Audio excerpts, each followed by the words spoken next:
قرآن مجید میں اللہ تعالیٰ فرماتے ہیں کلوا واشربوا ولا تسرفوا انہ لا يحب المسرفین، الاعراف 31۔ کھاؤ پیو لیکن اسراف نہ کرو کیونکہ اللہ اسراف کرنے والوں کو پسند نہیں کرتا۔ نبی صلی اللہ علیہ وسلم نے فرمایا کھاؤ اور پیو اور پہنو اور صدقہ کرو لیکن اسراف نہ کرو اور تکبر نہ کرو، یعنی کھانے پہ بھی فخر نہ کرو اور اسی طرح لباس پر بھی نہیں، کیونکہ کھانا پینا لباس یہ چیزیں ہیں جن کی وجہ سے لوگ اپنے آپ کو دوسروں سے بڑا سمجھنے لگتے ہیں، اگر کسی کو یہ نعمت دوسروں کے مقابلے میں زیادہ ملی ہو۔ کھانے پینے میں سادگی۔ حضرت انس فرماتے ہیں میں نہیں جانتا کہ نبی صلی اللہ علیہ وسلم نے کبھی پتلی روٹی دیکھی ہو، چپاتی، یہاں تک کہ آپ اللہ سے جا ملے، اور نہ آپ نے کبھی مسلم بھنی ہوئی بکری دیکھی کہ پوری کی پوری بکری ایک ہی طرح تیار کر دی جائے کھانے کے لیے۔ حضرت عائشہ فرماتی ہیں کہ نبی صلی اللہ علیہ وسلم کے گھرانے نے اگر کبھی ایک دن میں 2 مرتبہ کھانا کھایا تو ضرور اس میں ایک وقت صرف کھجوریں ہوتی تھی، یعنی 2 وقت پراپر میل نہیں ہوتا تھا، میل ایک ہی اور اس کے ساتھ باقی کوئی بھی را چیز۔ تمہارا 3 وقت کا کھانا تو وہاں 1 وقت کا کھانا۔ ایک اور حدیث میں آتا، صحیح بخاری کی روایت ہے، آل محمد صلی اللہ علیہ وسلم کبھی پے در پے 3 دن تک سالن کے ساتھ گیہوں کی روٹی نہیں کھا سکے، یعنی 3 کنزیکٹیو ڈیز ایسا کھانا نہیں ملا، یہاں تک کہ آپ اللہ سے جا ملے۔ اسی طرح یہ ہے کہ جسمانی ضرورت مثلا قد کاٹ، عمر، کام کاج کی نوعیت کے اعتبار سے بھی غذا کا تعین کرنا چاہیے اور اس کی مقدار کا بھی۔ اسی طرح سادہ اور متوازن غذا زیادہ بہتر ہے۔ کھانا بھوک لگنے پر ہی کھانا چاہیے اور کچھ بھوک ابھی رہتی ہو تو کھانا چھوڑ دینا چاہیے۔ کچھ غذائیں جن کا ذکر قرآن مجید میں ہے، سب سے پہلے کھجور۔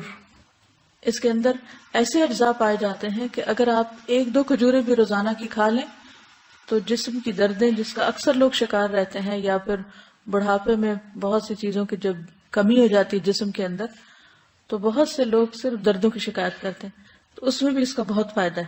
نبی صلی اللہ علیہ وسلم نے فرمایا جس گھر میں کھجور نہیں وہ اس گھر کی مانند ہے جس میں کوئی کھانا نہیں۔ کھجور نہیں تو سمجھے کچھ نہیں، دوسرے لفظوں میں۔ اور آپ کو معلوم پاکستان میں اعلیٰ قسم کی کھجوریں پیدا ہوتی ہیں۔ حضرت عائشہ فرماتی ہے کہ رسول اللہ صلی اللہ علیہ وسلم نے فرمایا اے عائشہ جس گھر میں کھجور نہ ہو وہ گھر والے بھوکے ہیں، اے عائشہ جس گھر میں کھجور نہیں وہ گھر والے بھوکے ہیں۔ آپ نے 2 یا 3 مرتبہ یہ بات فرمائی۔ تو کیا کرنا ہے؟ کرنے کا کام کیا؟ کھجوریں لا کے رکھنی ہے۔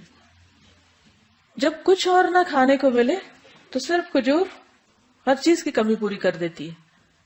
کھجور کے ساتھ ککڑی کا استعمال، عبداللہ بن جعفر کہتے ہیں کہ میں نے نبی صلی اللہ علیہ وسلم کو تازہ کھجور ککڑی کے ساتھ کھاتے دیکھی، یعنی اگر آپ کھجور کے ساتھ کھیرا شامل کر لیں، بس صبح میں اگر آپ نے دودھ کھجور لیا اور اگر صبح نہیں آپ کھاتے دوپہر میں لیتے ہیں تو بہترین سنیک ہے، دوپہر کے کھانے کا کام کر سکتے۔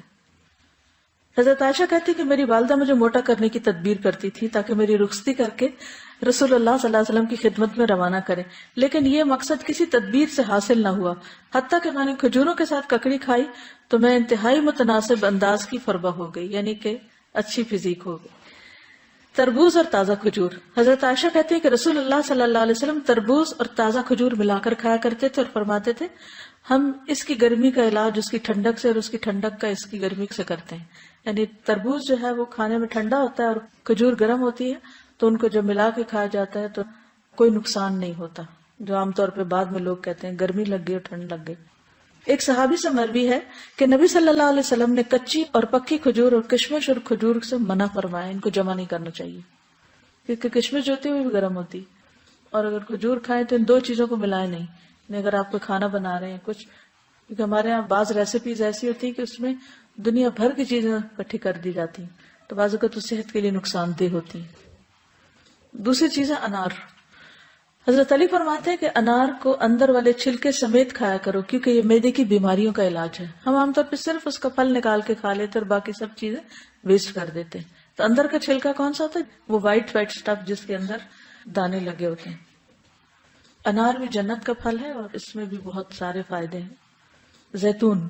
قرآن مجید میں اللہ تعالیٰ نے انجیر اور زیتون کی قسم کھائی، والتین والزیتون۔ ان کے فوائد کے پیش نظر روزانہ کم از کم 1 انجیر، 1 زیتون اور خالص زیتون کے تیل کا 1 چمچہ استعمال کرنا فائدہ مند ہے۔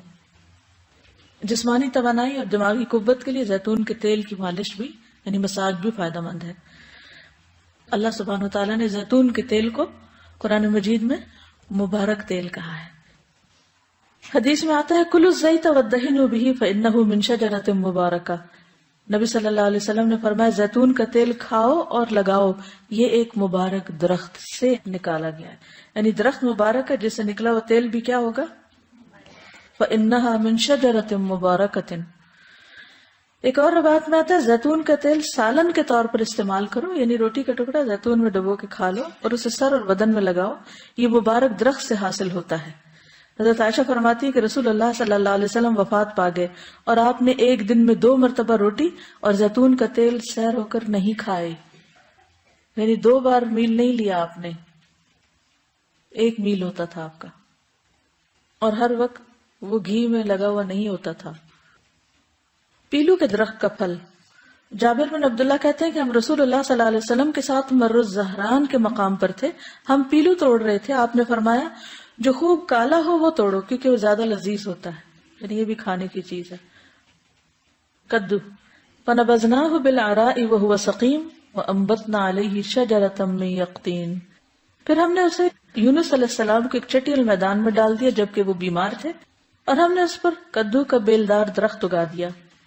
انس بن مالک کہتے ہیں کہ ایک درزی نے رسول اللہ صلی اللہ علیہ وسلم کو کھانے پر بلایا، وہ کہتے ہیں کہ میں خود بھی اس دعوت میں آپ کے ساتھ گیا، اس درزی نے روٹی اور شوربہ جس میں کدو اور سوکھا گوشت تھا رسول اللہ صلی اللہ علیہ وسلم کے سامنے پیش کیا۔ میں نے دیکھا کہ نبی صلی اللہ علیہ وسلم کدو کے قتلے پیالے میں تلاش کر رہے تھے، یعنی گوشت بھی تھا اور کدو بھی، تو آپ گوشت کی بجائے کدو اٹھا اٹھا کے کھا رہے تھے۔ اس دن سے میں بھی برابر کدو پسند کرتا ہوں۔